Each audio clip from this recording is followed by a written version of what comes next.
The Gospels are our sources for knowing about the resurrection of Jesus.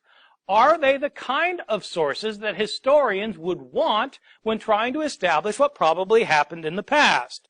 I think the answer to that question is no. When were the Gospels written? Well, they are not contemporary to the events they narrate. Scholars debate when the Gospels were written, but by far the most common datings are that Mark was written sometime around 65 or 70 A.D., Luke and Matthew about 10 or 15 years later, John maybe 10 or 15 years later, so John maybe around the year 90 or 95, Matthew and Luke around 80 to 85. These are the dates that are taught throughout the universities and divinity schools and seminaries of North America and Europe. I take them to be right for reasons that I can give you if anybody really wants to know. It's complicated arguments. If these dates are correct, it means that our earliest account of Jesus' resurrection is 40 years after the event. 40 years after the event. Well, Paul was writing before that, wasn't it? Yes, Paul was writing before that. Paul talks about the resurrection in 1 Corinthians. Well, that's 20 years after the event. So that's better. The Gospels give us the narratives. Paul makes reference to it, but there's a 20-year gap. You don't have somebody who was there writing about it. Second point. None of the authors were eyewitnesses. Paul himself indicates that he was not an eyewitness, and none of the gospel writers was an eyewitness. People, of course, call the gospel books Matthew, Mark, Luke, and John. Well, they call them Matthew, Mark, Luke, and John because we don't know who wrote these books, and there's no point calling them Sam, Fred, Jerry, and Harry. I mean, they're written by people. We don't know who they were written by. They are anonymous. You might not think so because they have the title, The Gospel According to Matthew. Whoever put that title on it was an editor later. The original books are all anonymous, written in the third person.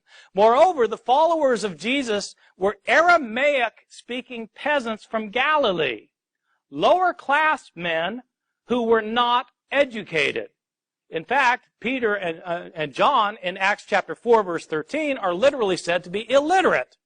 They couldn't read and write. Of course not. They were fishermen. They didn't go to school. The vast majority of people in the ancient world never learned to read, let alone write.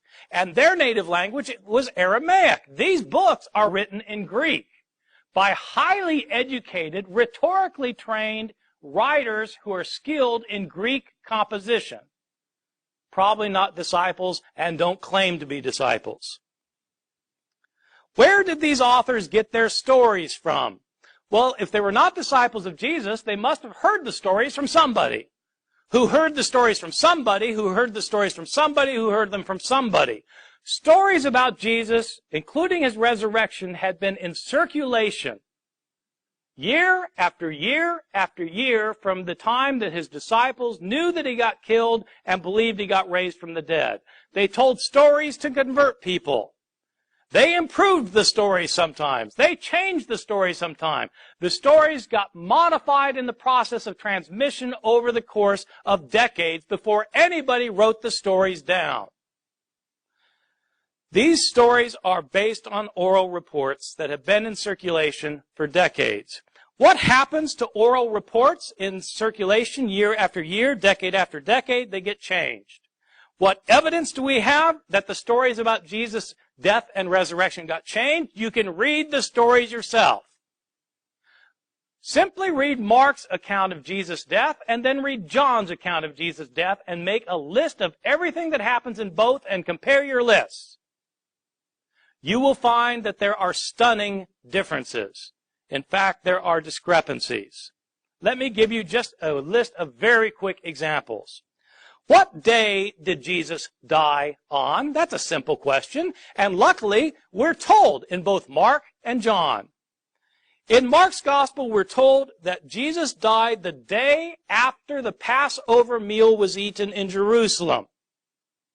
John tells us explicitly, chapter 19, verse 14, that Jesus died the day before the Passover meal was eaten, on the day of preparation for the Passover. That's different.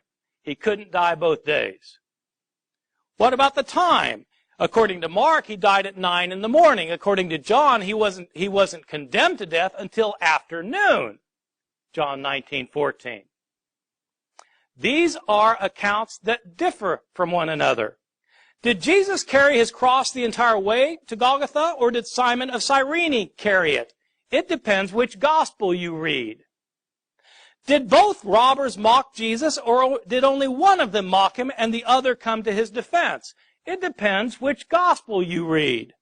Did the curtain in the temple rip in half before Jesus died, or was it after he died?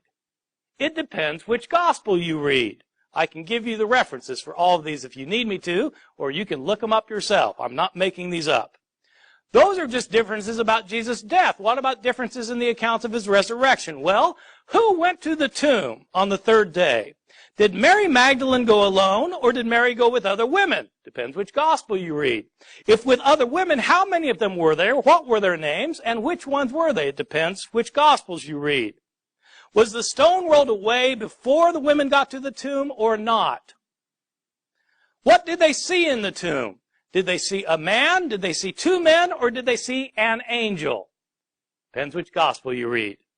What were they told to tell the disciples? Were the disciples supposed to stay in Jerusalem to see Jesus, or were they supposed to go to Galilee? Depends which gospel you read.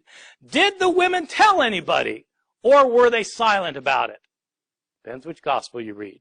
Did the disciples ever leave Jerusalem? Or did they never leave, or did they leave and go to Galilee?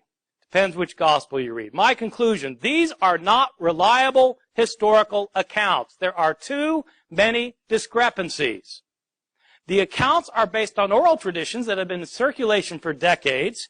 Year after year, Christians tried to convert others by telling them stories to convince them that Jesus was raised from the dead, and they changed their stories while trying to convince people.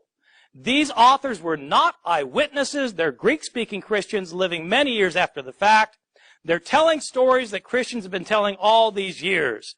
There was nobody there taking notes.